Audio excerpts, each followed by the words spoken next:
Buenos días, bienvenidos nuevamente a esta serie de ponencias virtuales en el marco de la 18ª Conferencia Anual Gestionando lo Público de manera integral para generar desarrollo y bienestar.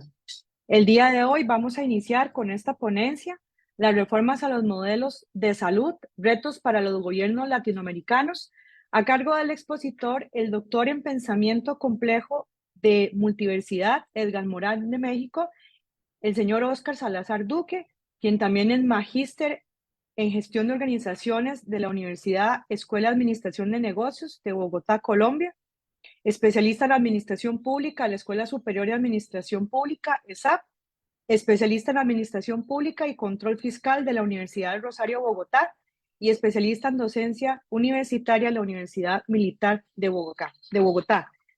Bienvenido, don Óscar.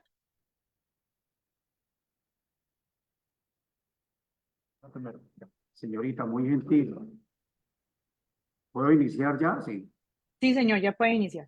Bueno, un saludo especial a todas las personas que están conectadas en este evento que patrocina la Universidad de Costa Rica, eh, en, en coordinación con el INPAE. Entonces aquí, sí. Para compartir, ¿no? Listo. Entonces comienzo.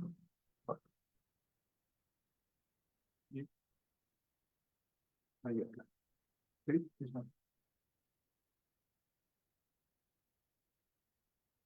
¿Vamos bien con la visualización? Sí, señor. Bueno, inicio, ¿cierto? Cordial saludo a todos. Sí, A todos señora. los que están atentos a esta transmisión. Sí, el tema es la reforma a los modelos de salud, retos para los gobiernos latinoamericanos, partiendo de la experiencia colombiana. Entonces, aquí hay aspectos que son de vital importancia para toda la comunidad latinoamericana, por cuanto Colombia, ustedes muy bien saben, o saben, desde el año de 1994 hizo una reforma bien interesante al modelo de salud y queremos medir o mostrar cuáles son los principales logros y cuáles son las principales limitantes que ha tenido este modelo de salud. Ya la presentación está, tendría que agregarle que, por fortuna, he sido gerente de empresa hospital público, aquí se llama empresa social del Estado, una aseguradora, o sea, una empresa promotora de salud y de varias clínicas privadas y algunas y otras públicas en este proceso.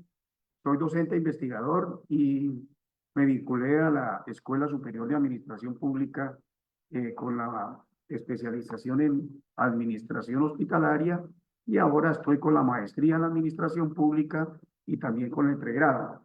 Entonces, por fortuna, pues tengo experiencia variada en este campo. Entonces, aquí tenemos que todo arrancó, ustedes, toda la comunidad latinoamericana sabe muy bien que en el año de 1989 se estableció el famoso Consenso de Washington, ¿sí? Que dio directrices muy concretas, recomendaciones muy concretas a los países latinoamericanos y algunos países, uno más que otros, pero en los cuales se cuenta lógicamente Colombia, Chile y otros países latinoamericanos, eh, abordaron o acogieron dentro de la constitución política, en este caso colombiano, algunos fundamentos de las directrices económicas establecidas por ese consenso de Washington de 1989, que fueron 12 recomendaciones y Colombia en la parte económica tomó mucho al pie de la letra. Eso conllevó a que la prestación de los servicios de salud, que antes lo hacía por entidades privadas, pero por muchas entidades del Estado, estableció la Constitución que los servicios de salud se podían prestar por empresas privadas, ¿sí? a través de un articulado de la Constitución política. Eso, desafortunadamente, se fue al extremo y se conformaron las famosas empresas promotoras de salud, que es una especie de intermediarios, pero generalmente privados, muy poquitos realmente públicas, ¿sí? Entonces, el Estado les entregó mínimamente el manejo el manejo de la atención en salud en todo el país y lógicamente eso ha traído enormes dificultades como ustedes lo van a ver.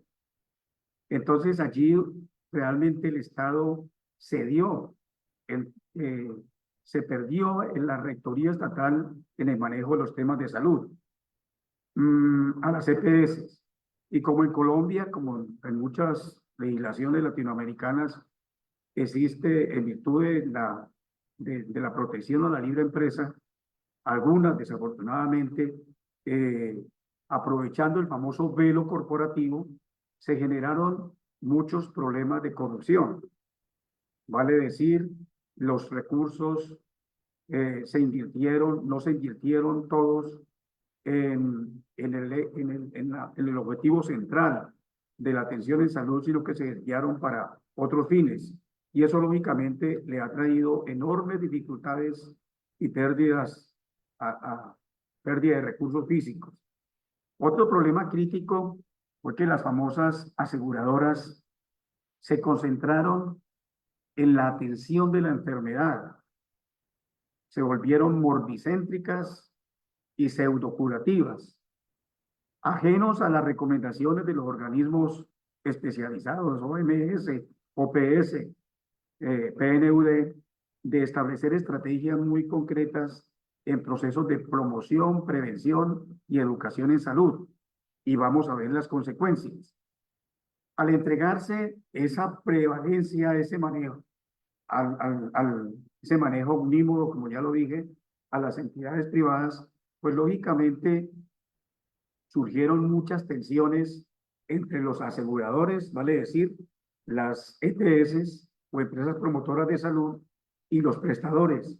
Se imponían tarifas pírricas, el proceso de rechazo de las cuentas, lo que en salud manejamos las famosas glosas, pues lógicamente eso generó grandes problemas para que las entidades públicas y privadas, pero especialmente las públicas,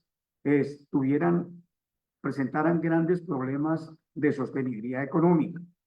Entonces ese modelo se volvió compartimentado, no fue ecosistémico en todo el significado de la expresión, donde todos los actores de ese objetivo, que es la prestación de servicios de salud, tengan unos objetivos comunes, estén debidamente interconectados, entrelazados en esos objetivos para producir ese servicio público fundamental para la Constitución colombiana, como lo dicen los organismos internacionales, y entonces se generaron grandes brechas en la prestación de salud. Otro aspecto que al volverse eminentemente una atención eminentemente reactiva y centralizada en la hospitalización, en la atención de la enfermedad, pues lógicamente se olvidaron las actividades de promoción, prevención, como ya lo dije, y sin considerar los determinantes sociales y la intersectorialidad que se debe tener en un sistema de salud que funcione adecuadamente.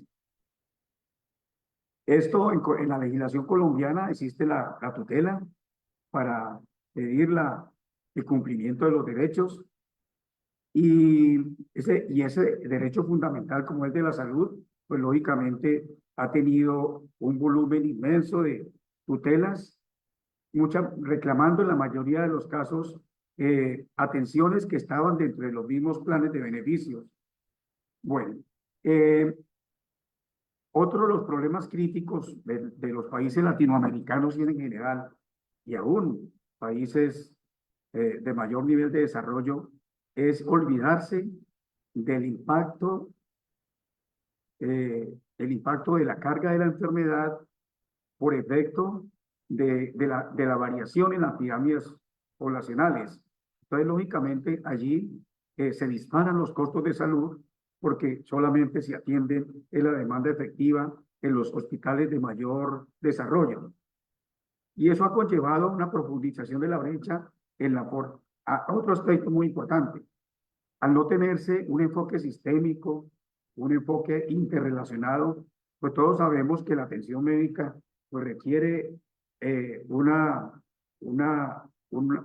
oferta de talento humano, tanto a nivel de pregrado y a nivel de especialidades, y en el caso de los especialistas clínico-quirúrgicos, el Estado no ha tenido un proyecto fuerte de fortalecimiento de esa formación de especialistas, y eso lógicamente que al no tener los especialistas en los hospitales de referencia, pues dificulta completamente la atención en salud. ¿Cuáles son las consecuencias? Alta mortalidad infantil, que son los indicadores, estos indicadores que voy a decir, son indicadores claves o indicadores trazadores para medir el nivel de salud de una población. Tenemos alta mortalidad infantil y la compartimos con algunos países latinoamericanos, ya lo vamos a ver, alta mortalidad materna y lógicamente la afectación a la expectativa de vida, que es factor fundamental para el desarrollo. Aquí es importante decir que sin salud no hay desarrollo, sin desarrollo no hay salud. Y al afectarse la expectativa de vida, pues lógicamente se afecta el nivel de desarrollo del país. Alto nivel de muertes prevenibles, auge y alto impacto en la carga de enfermedades crónicas, corrupción y desfalco en manejo de recursos, 32 billones de pesos. Para información de toda la audiencia, por cada peso, por cada dólar, Colombia debe pagar, hoy está a 3.800, 3.900 pesos colombianos por un dólar. Entonces, eso lógicamente tiene un impacto muy grande en las finanzas públicas. Profundización de la brecha de desigualdad, lógicamente porque unos tienen acceso a unos más que otros, tienen acceso a los servicios de salud, freno al desarrollo integral, y esos son aspectos claves en este proceso de la reforma. Entonces, a la par que hoy, 2024, el modelo de salud colombiano no es sostenible, ni presenta los indicadores que realmente debe presentar. Entonces, aquí relacionamos cómo está en esos tres indicadores claves, comenzando por la tasa de mortalidad infantil por mil nacidos vivos, cómo está Colombia. Entonces, Colombia, en el plano internacional, muchas veces tenemos una afiliación muy cercana al 100% de la población a las aseguradoras, pero, pero hay una brecha muy grande entre estar afiliado a una entidad de aseguradora y efectivamente recibir los servicios. Se tiene el carnet, pero la accesibilidad a los servicios de salud no se da en términos de oportunidad, en términos de seguridad, como se quiere. Entonces ahí vemos el comportamiento de la tasa de mortalidad infantil. Colombia encabeza esas cifras de la organización de la OCDE, Organización para la Cooperación y Desarrollo Económico, le sigue México, le sigue Brasil, le sigue Perú, Costa Rica presenta indiscutiblemente mejores tasas de mortalidad infantil que nosotros, en mortalidad en menores de 5 años, por mil nacidos vivos. Lo otro es la mortalidad materna, por 100.000 nacidos vivos. Seguimos encabezando ese indicador crítico, le sigue México, le sigue Costa Rica, le sigue Chile, y lo comparamos con algunos países desarrollados en salud como lo de Francia, Japón e Israel.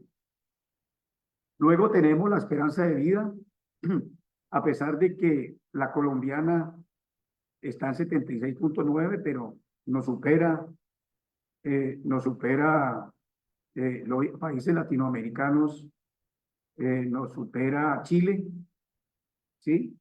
Estamos por encima de México, de Brasil, de Perú, pero tenemos una brecha muy grande entre los países con mejores sistemas de salud. Lógicamente con el modelo japonés, lógicamente con el modelo de Canadá y modelo de Israel y Francia. También aquí tenemos estudios donde tenemos muertes prevenibles en menores de 5 años. Hubo un estudio de la Universidad de Antioquia, donde soy egresado en Administración de Salud, y ese estudio nos dice durante 9 años, 19 años, esa muestra nos dio de 228.000 muertes, el 82% de esas muertes eran, perdón, el 68,2% de esas muertes eran prevenibles. Entonces, lógicamente, allí se muestra el contraste en blanco y negro frente a la efectividad del sistema de salud.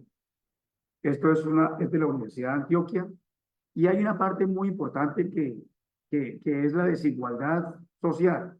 Entonces, los que tienen régimen contributivo, al medir la mortalidad materna, ¿sí? Por 1.000 nacidos, mortalidad por 100.000 nacidos vivos, vemos que los que tienen el aseguramiento de las EPS, pues lógicamente es mucho mejor el indicador. Acuerde que es inverso de mortalidad, es mucho mejor que los del régimen subsidiado, que en este caso es la línea amarilla. Y los que no tienen una pequeña parte de la población, un 2%, miramos los efectos de la tasa de mortalidad. Esto contribuye a decir las grandes deficiencias del modelo de salud. En Colombia, como lo decía, existen las famosas tutelas, el derecho a la tutela. Entonces, la gente cuando no se le da la accesibilidad, la oportunidad a los servicios de salud, presenta una tutela ante los juzgados. Y realmente, en promedio, pues lógicamente en 2020 y 2021, pues por todas las restricciones de movilidad se redujeron, pero en promedio simple son más o menos, hubo promedio hasta 220.000 tutelas en términos generales, ¿sí? Eso lógicamente, y en promedio general, bueno, es un promedio alto, y se estima que cada 3 minutos hay que colocar una tutela para efectos de garantizar el servicio de salud. Entonces, la Corte Constitucional, en el año 2008,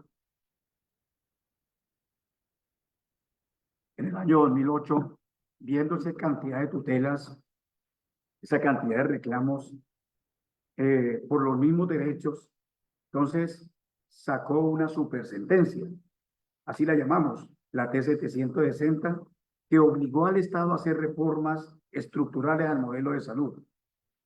El Estado no hizo caso omiso de esa sentencia, muy pocas enmiendas se aplicaron, y entonces las comunidades científicas y las organizaciones sociales presentaron un proyecto de ley, y ese proyecto de ley, previo revisión de la Corte, se convirtió en la Ley 1751 del 2015, que estableció la salud como un derecho fundamental.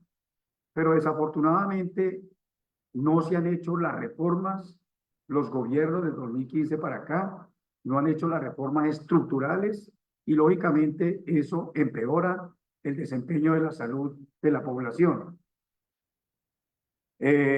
Nosotros aquí tenemos cuáles son los países, informe del 2024, los países con los mejores modelos de salud en el mundo. Tenemos el top 10. En este caso, en los países de América, el único que sale allí es Canadá, con todas las limitantes que tiene Canadá. Es el mejor sistema de salud aquí en América, ¿sí? Y luego, porque realmente los otros sí son más de Europa y de países orientales, ¿sí? Colombia, aquí, Brasil está en el puesto 34, algo así, México en el 45, Costa Rica en el 47 y Colombia en el 81. Entonces, lógicamente, eso habla muy bien de cuál es el estatus del modelo de salud latinoamericano. Indiscutiblemente, para hacer estas reformas de salud hay que tener en cuenta los determinantes sociales y también el comportamiento de la pirámide poblacional. Entonces, aquí tenemos, por ejemplo, la población colombiana desde el año 1975 hasta el año 2025, o sea, prácticamente la actual, y la propia y la proyección al año 2050. Entonces ya hay alertas muy grandes, por ejemplo, la sociedad española ha lanzado alertas muy grandes diciendo del auge de las patologías crónicas, porque en los países europeos el envejecimiento es más acelerado. Entonces, lógicamente, eso conlleva a que las enfermedades crónicas, como ustedes lo pueden ver allí, enfermedades cardiovasculares, cáncer, enfermedades respiratorias, diabetes, hipertensión, epilepsia, entre otras, tengan un peso muy grande en la atención en salud. Entonces, la sociedad española, por ejemplo, dice que esta atención se está concentrando en mayores de 65 años y, lógicamente, los altos costos que muchas veces terminan en cuidados intensivos y los costos son muy grandes. En Colombia está alrededor de 5 a 7 millones de pesos diarios la estancia diaria en una unidad de cuidados intensivos y, lógicamente, eso hace insostenible el sistema. Entonces, el modelo, lógicamente, trae grandes retos, no solamente para Colombia, sino para los países latinoamericanos. Costa Rica, por ejemplo, mire la pirámide poblacional de Costa Rica en 1960, miremosla en el año 2008 y miremosla en el año 2060, que siguen las mismas comportamientos, las mismas tendencias de los países que ya hemos hablado. México, por ejemplo, 1950, miremos 2030 y 2050, cómo la población día a día se va envejeciendo, y aquí abajo vemos cómo será el comportamiento ya en el año 2050 y qué efecto tiene en la prestación de servicios de salud. En el caso de Colombia, miremos, por ejemplo, año 2022, o sea, hace 2 años. Los mayores de 60 años eran el 13%, pero ya en el año 2050, esos mayores de 60 años ya equivaldrán al 30% de la población. O sea, que se duplica la población de mayor de 65 años. Y eso, lógicamente, va a tener un impacto muy grande en la prestación de los servicios de salud. Aquí tenemos, aquí tenemos el modelo de salud establecido por la Ley 100 y los grandes limitantes, que ya de una u otra forma lo he dicho, y tenemos casos críticos para mejorarlo, como es el déficit grande en la oferta de especialistas. México, según este dato, tiene 165 especialistas médico-quirúrgicos por cada 100.000 habitantes.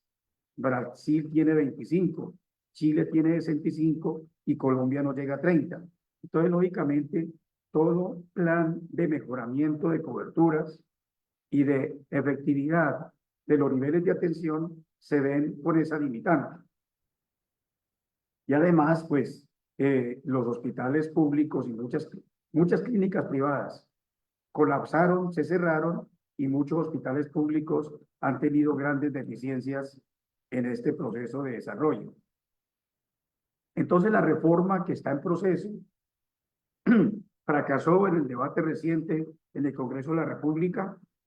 Lo que se quiere es que el gobierno, los estados, en este caso el colombiano, recobre la rectoría del sistema de salud, porque como todos se lo entregaron a los intermediarios financieros, pues lógicamente ahí ven ustedes cuál es el balance de ese proceso. Entonces son 91 billones de pesos colombianos para este año, billones de pesos que lógicamente, y son públicos, porque el Estado hubo una reforma en el año 2012 donde se hizo cargo del aumento de la población, de las cuotas, de las cuotas para fiscales para el sistema de salud de las empresas hasta 10 salarios mínimos, y entonces todos se volvieron recursos públicos. Entonces, si le entregan a los privados y con el famoso modelo corporativo, pues se han dado todos los problemas que nosotros vemos, que ya comenté antes, ¿sí? Entonces, la reforma quiere focalizar sus esfuerzos en la atención primaria en salud, en unos servicios preventivos, predictivos, y que también se establezcan las redes de referencia y contrarreferencia que deben trabajar en forma integrada para evitar el paseo de la muerte, que es la remisión de pacientes de una institución que no tiene los recursos para poder, o la oferta o la capacidad, se remiten a otra y en ese trayecto es fatal para los pacientes, para los enfermos. Entonces se habla de integrar las redes hospitalarias, pero que sean integradas bajo la rectoría del gobierno y cumpliendo las recomendaciones de la OPS y la OMS. Manejar el régimen, mejorar el régimen laboral, trabajar los determinantes sociales y trabajar el control de precios de los medicamentos y dispositivos médicos. Colombia tiene precios 10 veces mayor, en algunos casos, a los productos farmacéuticos que se venden en el exterior. Entonces aquí vemos, si no se aplican los correctivos necesarios, según las proyecciones del Ministerio de Salud, el sistema se vuelve insostenible. Y solo aplicando esas reformas, lógicamente, los costos, la sostenibilidad del sistema se hace mucho mayor. Entonces, esto necesariamente tiene unos efectos muy grandes que permitirán que el sistema de salud sea más sostenible, muestre mejores indicadores, mayor impacto. Entonces aquí entramos a los retos de los países latinoamericanos. Miriam, me dirá cómo estamos de tiempo. Miriam. Ya le indico, don Oscar, nos quedan, pueden ser unos 8 minutitos más, no hay problema. Bueno, listo. Entonces, bueno, entonces ya puedo volver un poquitico acá. Y entonces, Colombia ha hecho un gran esfuerzo fiscal, ¿sí? Un grandísimo esfuerzo fiscal. Vale decir, en el año 1995, el gasto en salud, si estoy compartiendo, el gasto en salud era apenas del 1.7 del Producto Interno Bruto. En el año 2023, con todos los impuestos y todos los esfuerzos de la población, ya se incrementó en el 7, en el 7, en el 7 del PIB, en el 7% del PIB, la 7% del PIB, ¿sí? Entonces, eso lógicamente ha generado un gran esfuerzo del país. Y también si tenemos como referencia los modelos más desarrollados en el mundo, como es Japón, Reino Unido, Francia, se soportan en redes integradas de servicio de salud, redes compuestas por entes públicos y entes privadas, pero donde hay una efectiva rectoría del Estado y una efectiva gobernanza, como esa integración de esfuerzos en todos los estamentos para poder brindar una atención oportuna a la población y de buena calidad. Y en el caso colombiano, el 80% de la prestación de los servicios en Colombia hoy se hace con empresas privadas y un 20% con empresas públicas. Entonces, lógicamente, hay que aprovechar esa gobernanza y esa rectoría del Estado para que haya una alianza estratégica muy seguida entre entes públicos y privados para brindar un mejor servicio. Lo otro, cambiar el modelo, ¿sí? Cambiar ese modelo morbicéntrico y pseudocurativo por uno donde las actividades de promoción y prevención y toda la atención primaria de salud sea lo adecuado, ¿sí? Y haya un seguimiento permanente a los pacientes críticos. Llegamos a un punto muy interesante, según un dato de la OCDE, que tenemos prácticamente 1 de cada 5 hospitalizaciones en Colombia es innecesaria, pues ese modelo morbicéntrico y atención a la enfermedad y olvidado de todo modelo focalizado en la prevención y en el seguimiento, en la coordinación y protección de los pacientes. Entonces, por lo tanto, esto hace insostenible el modelo. Entonces, ¿cuáles son los retos para los gobiernos latinoamericanos? Implementar periódicamente reformas a su modelo de salud, acorde con la dinámica de sus perfiles epidemiológicos y los cambios disruptivos en el entorno, cambios disruptivos en la pirámide poblacional y todos los efectos que tienen los costos de los medicamentos y dispositivos médicos con las nuevas tecnologías. Lograr una efectiva gobernanza en toda su significación, integrando sistemáticamente esfuerzos entre todos los actores de la prestación de servicios públicos, privados y comunitarios. Difícilmente se pueden lograr resultados positivos si no hacemos eso. Fortalecer los programas de promoción, prevención y predicción de la enfermedad interviniendo integralmente los determinantes sociales. De lo contrario, pocos resultados se pueden esperar. Efectivizar la gobernabilidad para lograr efectivo funcionamiento de las redes integradas e integrales de salud, garantizando la accesibilidad, la oportunidad, la continuidad, la pertinencia y la seguridad en la oferta de servicios. Esos indicadores críticos de calidad, pues son fundamentales hacerle un seguimiento permanente y no solamente brindar una atención sin el seguimiento adecuado. Fortalecer la formación integral del talento humano en salud, cerrando esa brecha deficitaria en el caso colombiano y seguro que en muchos otros países latinoamericanos, como lo muestran las estadísticas, en la oferta de especialistas clínicos médico-quirúrgicos, para garantizar esa accesibilidad, continuidad, pertenencia y seguridad en la complejidad de la atención y poder establecer hospitales e instituciones de salud debidamente dinámicas y atendiendo a la complejidad de la demanda. Vale decir, en el caso colombiano tenemos hospitales de tercer nivel, que son los que ofrecen sus especialidades y las especialidades básicas. Pero también tenemos hospitales de segundo nivel que ofrecen las especialidades básicas, recordemos, medicina interna, cirugía, pediatría, ginecobstetricia, ortopedia y anestesia, lógicamente. ¿Sí? Entonces, tenemos que fortalecer esos hospitales para que esa fluidez, esa referencia y contrarreferencia de los casos críticos, pues sea efectiva. Esto nos obliga a que tenemos en cuenta una reflexión final que la hemos tomado de Mariana Mazzucato, que es una de las economistas más connotadas en este momento, y ella analizando los problemas latinoamericanos y de muchos países, dice, tenemos tantos problemas que resolver que debemos abandonar la ideología en favor de lo que funcione. El debate no es estatizar o más sector privado.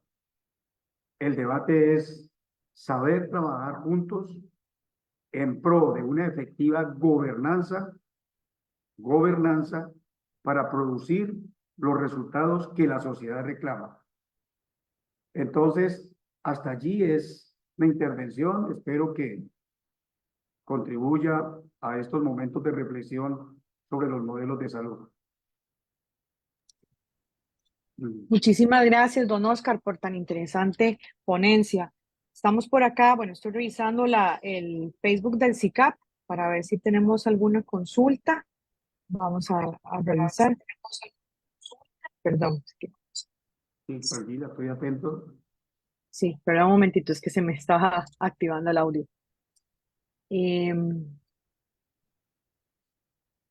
Bueno, aquí tenemos un comentario de don Silvio. Muy valioso su estudio, profesor Oscar. Aportas del trámite de una nueva contrapropuesta de reforma al sistema de salud en Colombia por parte del gobierno de Gustavo Petro. Sería por el momento los comentarios que tenemos por acá en el Facebook. Sí, perfecto. Ujú. El gobierno, ¿sí? Pues nosotros tenemos en este momento un gobierno no tradicional, ¿sí? Pero cualquiera que sea la ideología del gobierno, háblese de izquierda, de derecha, de centro, ¿sí? Los países latinoamericanos tienen que hacer reformas estructurales a sus modelos de salud. El caso de México ha hecho reformas recientes, sin embargo, la información que se tiene es que los resultados no son los esperados. En el caso de Brasil, en el caso de Costa Rica tiene la ventaja de que focalizó mucho su reforma en salud. Yo tuve la oportunidad de escuchar a un delegado del ministerio en un congreso internacional en Bogotá, y ellos focalizaron mucho la atención en salud y la intervención de los determinantes sociales. Pero la verdad sea dicha, familiares en, tengo familiares en Costa Rica, y la información de prensa, todavía la oportunidad en las especialidades médicas están muy lejos del óptimo, ¿sí? Están muy lejos del óptimo. Entonces, lógicamente, eso obliga a los países a hacer un seguimiento permanente a todas estas variables con el propósito de que se cumplan los objetivos establecidos. Muchísimas gracias, don Oscar, totalmente de acuerdo. Más bien quería invitarles a la última ponencia que vamos a tener ahora en la tarde, a las 2 de la tarde. Nuevamente, don Oscar, le agradezco mucho este espacio, el tiempo de poder participar y nuevamente gracias por acompañarnos en estas ponencias virtuales de la 18ª Conferencia Anual Costa Rica 2024, IMPAE. Muchas gracias y Muy que otro. buenos días, Muchas gracias. hasta luego.